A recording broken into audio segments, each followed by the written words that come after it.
Bonsoir, bienvenue à cette session de l'actualité. Deux partis au pouvoir sur la ligne de départ dans la course des élections communales prochaines. L'Union progressiste, le Renouveau et le Bloc républicain ont reçu ce jour leur récépissé provisoire de dépôt de dossiers des candidats sur leur liste présentée. C'était au siège de la Sénat à Cotonou. Électrification rurale, mécanisation agricole, cantines scolaires et d'autres réalisations du pouvoir talent brandies par Wilfrid Léandre Rungeji Apriogbe, le porte-voix de l'exécutif, y était ce week-end dans le cadre de sa tournée dans le Mono pour prêcher les acquis de la gouvernance actuelle aux populations. C'est une étape, l'avant-dernière, de son pays. Capitalisation des acquis de PESEC à Lafia dans les 15 communes d'intervention. Deux ateliers à Natitengu et à Djougou pour le compte de l'Aktakora et de la Donga ont permis de quantifier l'impact des trois composantes de ce projet consacré au développement des activités agro-pastorales.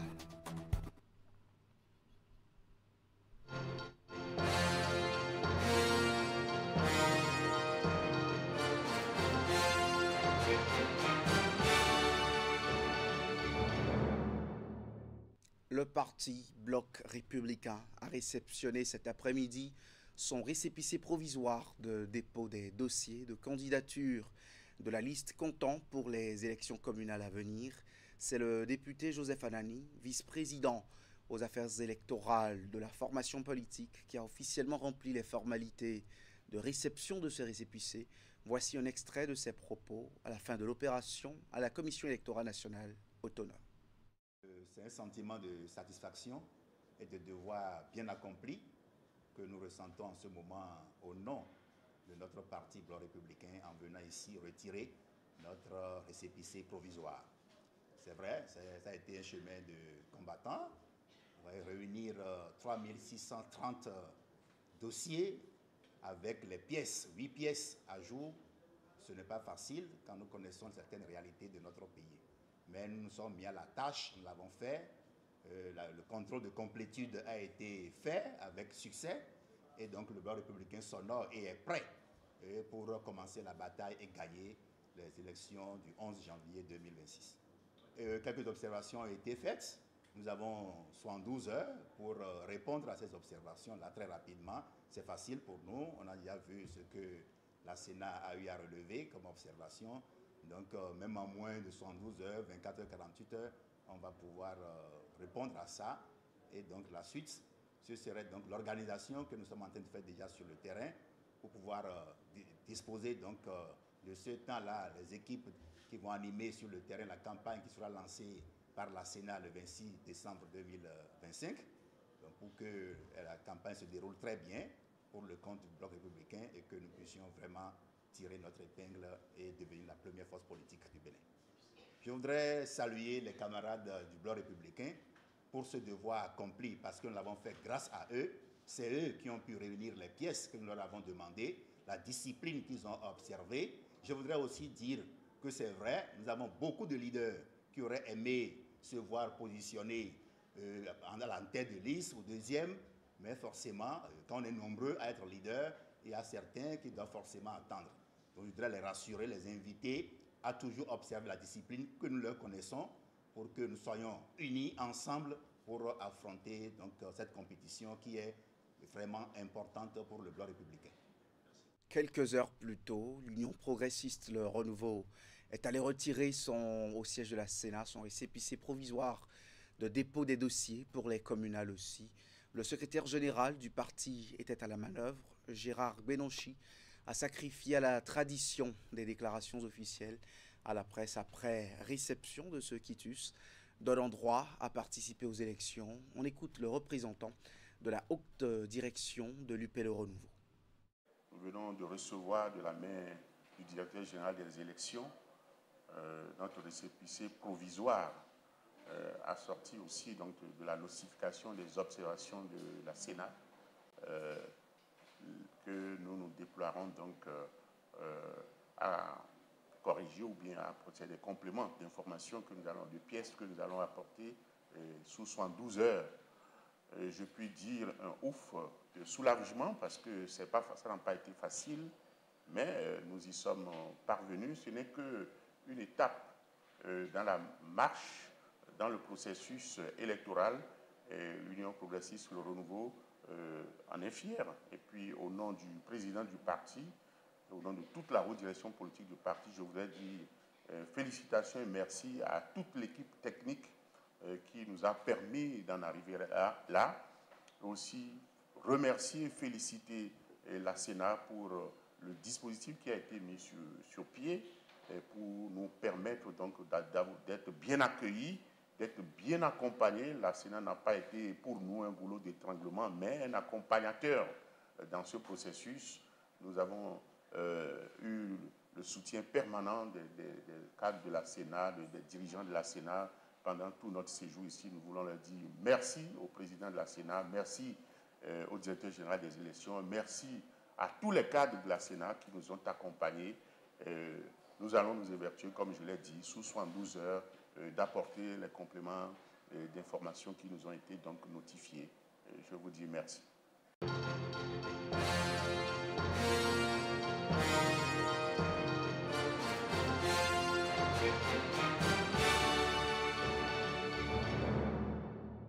Le porte-parole du gouvernement retourne dans le département du Mono pour ses séances à bâton rompu avec les populations. Wilfried Léandre Rungbeji était ce week-end dans la commune de Kouéogbe, une occasion saisie pour échanger avec les riverains sur les réformes engagées par le gouvernement en place depuis 2016. Voici le résumé de ces échanges avec Narcisse Alossé et Florent Dehou. Ici à Kouéogbe, le verbatim, tout comme la méthode, n'ont pas changé. À Kouéogbe, nous avons beaucoup de plaintes de la part de la jeunesse sur beaucoup de points. Parole aux populations qui ont interrogé le porte-voix de l'exécutif sur plusieurs sujets. D'abord, la couverture en eau potable et en électricité. Au Bénin, on a 5290 villages. Avant 2016, il y avait seulement 373 villages qui avaient l'électricité au Bénin. Moins de 400 de 1960 à 2016. Entre 2016 et maintenant, on est déjà à près de 1000 villages. À ces acquis, l'orateur a ajouté la réduction du phénomène de délestage. Et face à des habitants d'une commune connue pour son potentiel agricole, l'émissaire du gouvernement a montré les efforts déployés dans ce secteur. Nous mettons aujourd'hui à disposition des machines, des tracteurs. L'État subventionne pour 50%, voire 2 tiers. Et le reste, celui qui achète, il paye en 3 ans. S'il veut payer cash, il paye. Mais on lui donne la possibilité de payer un peu sur 3 ans. Et aujourd'hui, nous sommes, d'après les chiffres du ministère de l'Agriculture, nous sommes autour de 20% de mécanisation. Nous sommes partis de 8%. Les efforts qui a-t-il poursuivis ont aussi impacté le système éducatif avec des cantines scolaires. Vous renseignez beaucoup. Aujourd'hui, même avec votre portable, vous pouvez écouter la radio. Vous pouvez suivre les informations, lire les communiqués. N'attendez pas que des gens vous racontent ce qu'ils ont mal compris. Il y a aussi la situation des aspirants au métier d'enseignant, dont une partie sera reversée cette année. Bien d'autres acquis du régime de la rupture, notamment l'organisation avec transparence des concours, la construction des routes, des marchés et des stades, ont été cités par Wilfried Léandre Rungbeji, qui, dans cet exercice, a encore une étape à franchir dans le Mono, celle de la commune de Bopa. Semakboji renforce la gouvernance à la base. Le maire de la ville dote ses services chargés de la mobilisation des ressources de moyens roulants pour améliorer les recettes et performances. Jonas Benameto a procédé justement à la remise de véhicules et de motos quelques heures avant l'ouverture de la session budgétaire au conseil communal. Reportage. Déjà classée première parmi les communes à statut intermédiaire pour ses performances en matière de recettes locales, la commune de Semakboji a acquis ses moyens roulants pour consolider ses acquis et franchir un nouveau cap. Nous mettons à la disposition de l'exécutif des moyens flambant neufs, 4 véhicules pick-up 4x4 et des engins pour les PAGMES, les agents de distribution. Ce n'est qu'une partie de l'iceberg parce que dans quelques jours, nous nous retrouverons encore pour une deuxième mise à disposition des outils. Cette fois-ci, ce ne sont pas des outils pour les mobilisations, c'est des outils pour répondre aux besoins de la population de notre commune. Je veux parler des gros engins qui sont attendus début novembre. Je profite de l'occasion pour féliciter tous ceux qui ont contribué à la réalisation de ce chef-d'œuvre, qui sont les moyens de travail que nous allons remettre aux différentes directions. La cérémonie de remise de ces moyens roulants s'est déroulée en marge de l'ouverture de la session budgétaire de la commune. Un moment stratégique au cours duquel les élus locaux vont plancher sur les priorités de développement et les grandes orientations financières pour l'exercice à venir. Et au cours de cette session également, nous allons évaluer le programme annuel d'investissement. Ce programme nous permet de savoir sur l'année à venir quels sont les investissements colossaux que nous aurons au niveau de la commune. Quels sont les différents projets à ériger dans les 6 arrondissements de notre commune ou carrément dans les 55 villages de la commune de Semenpodji. Pour le maire Jonas Benameto et son équipe, cette double activité traduit la volonté de faire de la bonne gouvernance un levier central du développement local à Semenpodji. Après une longue attente, le marché moderne de Djougou ouvre enfin ses portes aux usagers. C'est à l'occasion d'une cérémonie solennelle d'inauguration que les autorités et les populations ont procédé à la remise, sinon à la mise en service de cette infrastructure ce week-end. Le marché moderne dispose de plusieurs compartiments aménagés pour le confort et la sécurité des riverains. Abdou Sahabi Idrissou. Un marché urbain moderne, majestueusement implanté en plein cœur de Djougou. Cette infrastructure marchande de type R+1, inaugurée par les autorités religieuses et politico-administratives, est une véritable innovation qui répond aux besoins des commerçants.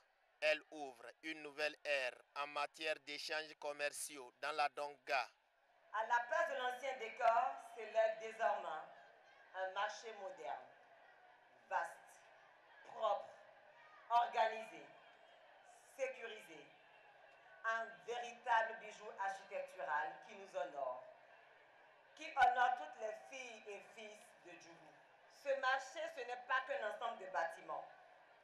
Il est le reflet d'une transformation, d'un progrès tangible et d'une fierté retrouvée. Les populations disposent désormais d'une infrastructure marchande de référence avec toutes les commodités requises.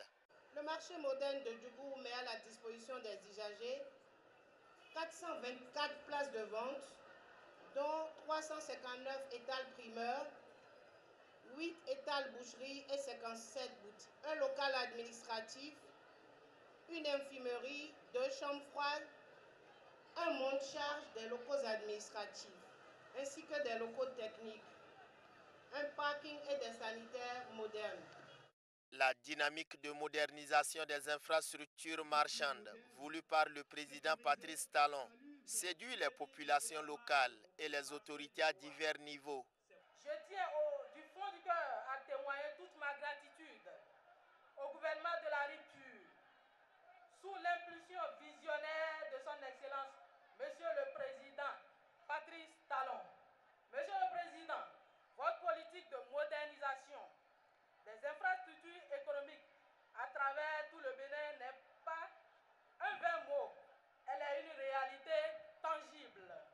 La ferveur et l'ambiance qui ont ponctué cette cérémonie témoignent de la satisfaction des usagers qui trouvent ainsi un cadre propice pour la croissance de leurs activités commerciales.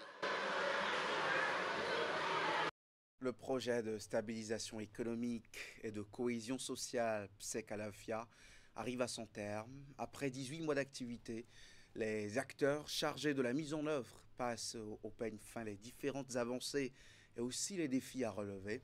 Au cours de 2 ateliers tenus à Natitengu et Djougou, les parties prenantes du projet financé par le Fonds régional de sensibilisation et de développement de la CEDEAO ont évalué les acquis, le bilan des travaux.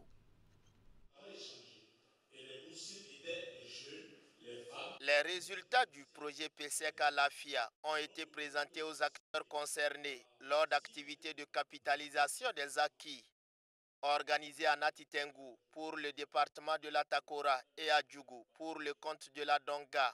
Ces ateliers ont permis aux participants de découvrir les performances réalisées et les perspectives dans les secteurs d'activité concernés. Plusieurs activités économiques ont été identifiées sur la base d'un diagnostic pour, dans cette même zone d'intervention, pour voir quelles sont les activités économiques porteurs qui existent. Et parmi ces activités, on peut citer au niveau de l'élevage, la cuniculture, l'élevage de volailles, l'embouche ovine. Au niveau des énergies renouvelables, on peut citer la réparation et la mise en place des panneaux solaires pour l'éclairage des ménages, l'installation donc des systèmes d'irrigation, le reboisement. Et dans le cadre de la transformation agroalimentaire, il y a la transformation par exemple du soja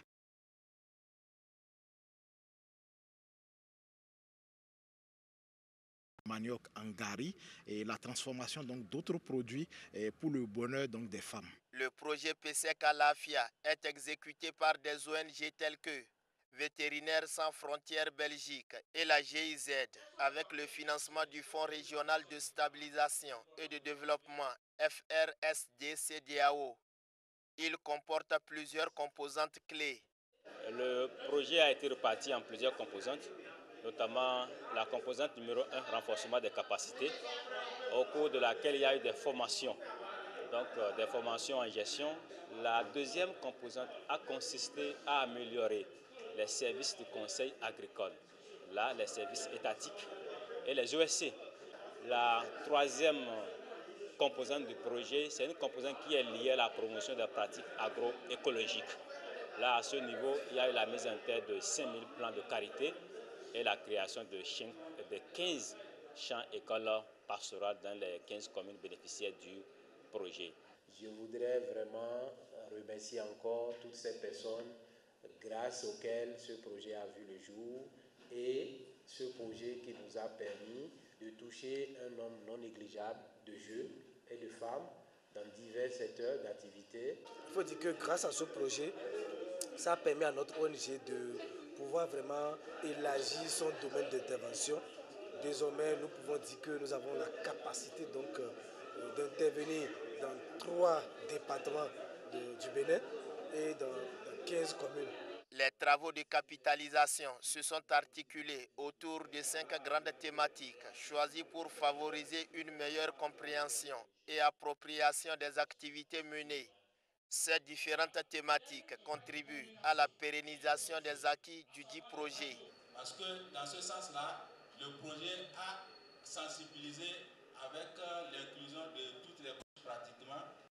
Les ambassadeurs du projet dénommé renforcement des déterminants sociaux de la santé favorable à la prévention et réponse aux maladies tropicales négligées à manifestations cutanées dans les zones sanitaires Alada Tofose sont en formation. La session de renforcement de capacité initiée par le réseau Wildaf Bénin porte sur les maladies tropicales négligées et les violences basées sur le genre. Cette phase de l'initiative prend en compte les ambassadeurs de la commune de Zé exclusivement. La formation s'est déroulée sur 2 jours à l'arrondissement de Sedjedénou. Les détails dans ce compte-rendu. Ces ambassadeurs sont un maillon essentiel du projet de renforcement des déterminants sociaux de la santé favorable à la prévention et réponse aux maladies tropicales négligées à manifestations cutanées dans les zones sanitaires à Alada Tofose. Ils reçoivent ici, pour le compte de la commune de Zé, les outils nécessaires à la détection et l'orientation des cas de maladies de ce type. La formation s'éteint également à la notion de violence basée sur le genre.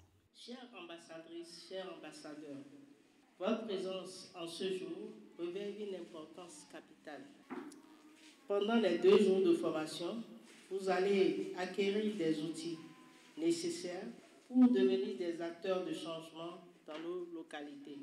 Votre engagement déterminé fera la différence dans la vie de nombreuses personnes qui comptent sur votre futur rôle de relais communautaire. Dans notre commune de Zé, cette initiative incarne une synergie essentielle entre santé communautaire et protection des droits humains. visant à renforcer notre riposte collective face aux maladies tropicales négligées et aux violences basées sur le genre. Je recommande d'être des éponges à connaissance durant cette session. Chaque notion apprise représentera un outil supplémentaire pour protéger les familles, nos familles, particulièrement les plus vulnérables. Le projet SOS-MTN-MC a pour ambition de renforcer la résilience des communautés face aux maladies tropicales négligées et aux violences basées sur le genre. Une vision du réseau WILDAF Bénin, appuyée par la fondation ANESVAT. Je tiens sincèrement à remercier WILDAF Bénin et son partenaire pour les engagements dans la poursuite de la lutte contre ces deux fléaux qui entravent le développement de notre communauté, et je vous encourage, ambassadeur, à prêter une oreille attentive et à suivre la formation avec sérénité. Cette session constitue la première phase d'une série de formations prévues par le réseau WILDAF Bénin et la fondation ANESVAT. 289 ambassadeurs des communes de Zé, d'Alada et de Tofo vont bénéficier de ce renforcement de capacité. Des animateurs et animatrices des centres d'éducation communautaire CEC bouclent une session de formation sur la pédagogie explicite en français et en mathématiques, une initiative du CIPCRE Bénin pour renforcer l'efficacité de l'encadrement des enfants hors du système formel de l'éducation. Compte rendu sur place avec Emma Rodon. 3 jours d'échanges, d'exercices pratiques et d'apprentissage intensif sur la pédagogie explicite en français et en mathématiques à l'initiative de l'ONG CIPCRE Bénin viennent de s'achever au profit de ces 10 animateurs et animatrices des centres d'éducation communautaire. Ces centres mis en place pour relancer l'accès à l'éducation des enfants hors système formel constituent aujourd'hui un levier essentiel de réinsertion et d'équité éducative. Le CIPCRE Bénin compte beaucoup sur ces animateurs CEC dans la vallée de Lomé parce que c'est une expérience que nous avons commencée avec Plan sur le projet Alpha dans l'Atakora et les partenaires ont eu confiance en CIPCRE et ont accepté qu'on puisse implémenter ça dans la basse vallée de Lomé à travers ERIS qui est un partenaire suédois et Enfance Missionnaire qui accompagne le projet EduCap Bénin. Bénéficiaires et formateurs n'ont pas caché leur satisfaction. Aujourd'hui, grâce à cette formation, nous repartons plus confiants, mieux préparés et surtout mieux outillés. Je voudrais leur dire que la fin de cette formation n'est pas une fin en soi, mais le début d'une nouvelle étape, celle de la mise en œuvre de ce qu'ils ont acquis comme connaissance au service de la communauté. Je reste convaincu, grâce à la qualité de la formation, la mise en place d'une documentation matérielle sans pareil, qui force l'admiration, et profiter pour exprimer ma gratitude au nom du ministre de l'Enseignement maternel et primaire, à l'ONG CIPCRE Bénin et à tous ses partenaires. Par cette initiative, le CIPCRE Bénin réaffirme son engagement en faveur d'une éducation inclusive, accessible à tous les enfants, même ceux éloignés du système formel. Et voilà qui met un terme à ce journal que je vous remercie d'avoir suivi. Ne raccrochez surtout pas à 20h. Cette interrogation vit des partis politiques, les démocrates, au bord de l'éclatement. C'est le thème de l'info continue. C'est dans quelques petites minutes. Merci de rester au rendez-vous.